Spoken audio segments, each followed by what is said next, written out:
Hello and welcome everyone, MrCarMAN here, and today I'm going to be sharing with you guys my Mercedes E550 W211 and how you can take off your dome light and your rear view mirror. First, we're going to open this flap with a flathead screwdriver. And be careful with this, there's a lot of tiny plastic tabs and they're very vulnerable to break.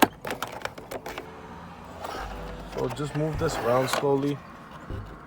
And the reason to move it around is because that plastic piece is not going to come off. That's going to stay in the rear view mirror area. But our goal is to remove this.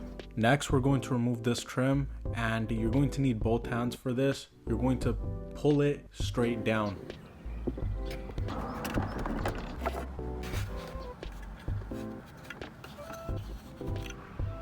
So now we're going to pry the dome light. So with my pry tool, I'm going to slowly go all the way around. Here's the tabbing, the latches I was talking about. There's two in front and there are two back there. Before completely removing the dome light, you're going to first have to remove the rear view mirror.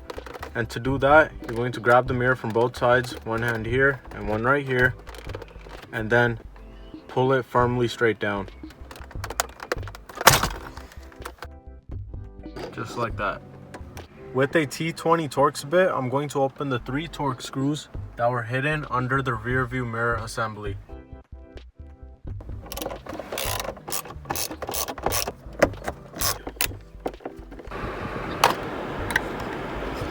Here's the last 2 tabs, and to pull them down you just got to give it a strong pull and they'll come right out. When you're going to be pulling down, it's going to feel like it's breaking, but don't worry, if you pull evenly on both sides, it'll come straight down.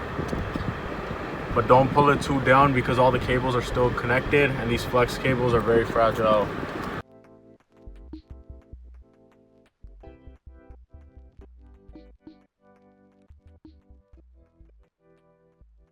There's all the wiring. So there it is, I've removed the dome light and the rear view mirror. It was that easy and simple. If it helped you guys out, please make sure to hit the like and share button. And if you guys want to see more W211 E-Class videos, please make sure to subscribe to my channel and check out the playlist, as I have plenty of other DIY videos for the W211. And until next time, this is MrCarMAN, and I'll see you guys soon with another video. Thank you.